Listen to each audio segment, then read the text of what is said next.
मनुष्य का जीवन केवल उसके कर्मों पर चलता है। जैसा कर्म होता है वैसा उसका जीवन होता है। मन अशांत हो तो उसे नियंत्रित करना कठिन है, लेकिन अभ्यास से इसे वश में किया जा सकता है। दिव्यता केवल शक्तिशाली होने में नहीं, बल्कि वास्तविक दिव्यता दूसरों में शक्ति जागृत करने में है। मन की गतिविधियों, होश, श्वास और भावनाओं के माध्यम से भगवान की शक्ति सदा तुम्हारे साथ है। जीवन में वाणी को संयम में रखना अनिवार्य है, क्योंकि वाणी से दिए हुए घाव कभी भरे नहीं जा सकते। जब हम स्वयं जीवन के शिल्पकार हैं, तो चलो हम अपनी मुश्किलों को हराते हैं, जीवन में मुस्कुराते हैं। एक बार माफ करके अच्छे बन जाओ, पर दोबारा उसी इंसान पर भरोसा करके बेवकूफ कभी मत बनो। सिर्फ दिखावे के लिए अच्छा मत बनो। मैं आपको बाहर से नहीं बल्कि भीतर से जानता हूं। जो इस लोक में अपने काम की सफलता की कामना रखते हैं, वे लोग देवताओं का पूजन करेंते हैं। व्यक्ति जो चाहे बन सकता है, यदि विश्वास के साथ इच्छित वस्तु पर लगातार चिंतन करे। शब्द उतने ही बाहर निकालने चाहिए जिन्हें वापस भी लेना पड़े तो खुद को तकलीफ ना हो।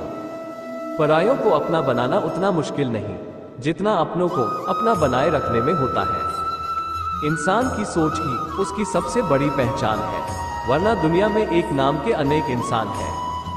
बहुत विनम्रता चाहिए रिश्तों को निभाने के लिए। छल कपट से तो सिर्फ महाभारत रची जाती है। यदि आप किसी के साथ मित्रता नहीं कर सकते हैं, तो उसके साथ शत्रुता भी नहीं करना चाहिए। बुरे कर्म करने नहीं पड़ते, हो जाते हैं, और अच्छे कर्म होते नहीं, करने पड़ते हैं।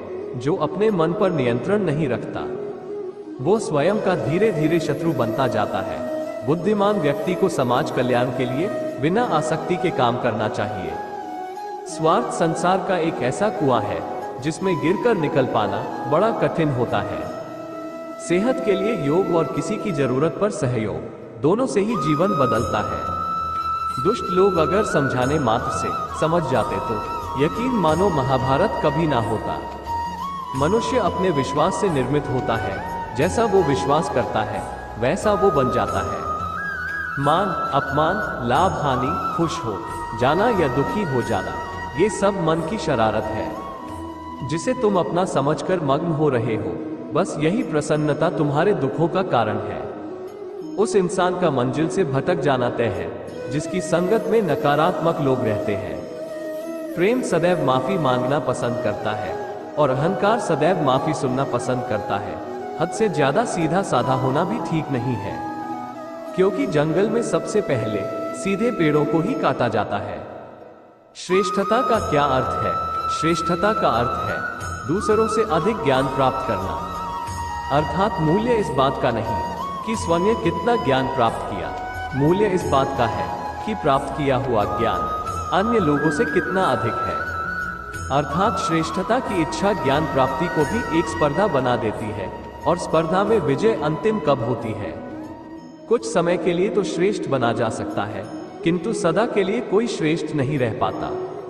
फिर वही असंतोष, पीड़ा और संघर्ष जन्म लेता है।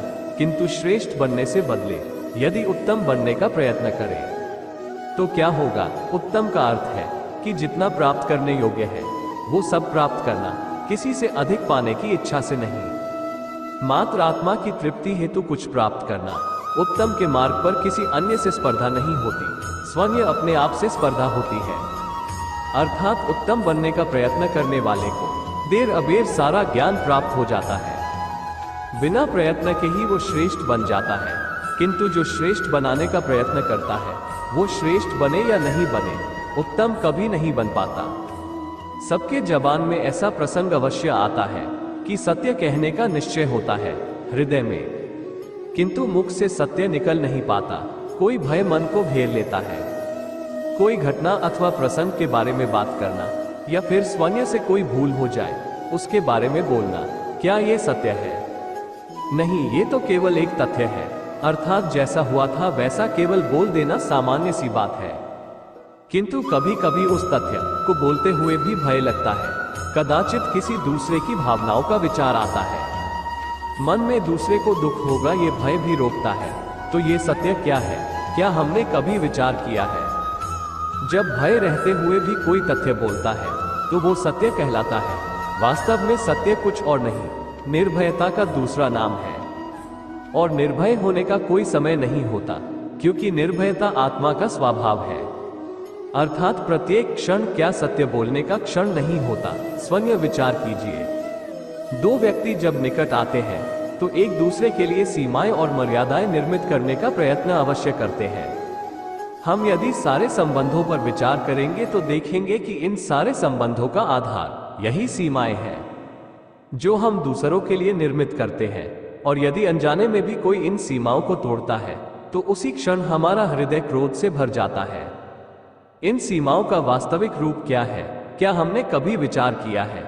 सीमाओं के द्वारा हम दूसरे व्यक्ति को निर्णय करने की अनुमति नहीं देते हैं। अपना निर्णय उस व्यक्ति पर थोपते हैं, अर्थात किसी की स्वतंत्रता को अस्वीकार करते हैं। और जब स्वतंत्रता को अस्वीकार किया जाता है तो उसका हृदय दुख से भर जाता है।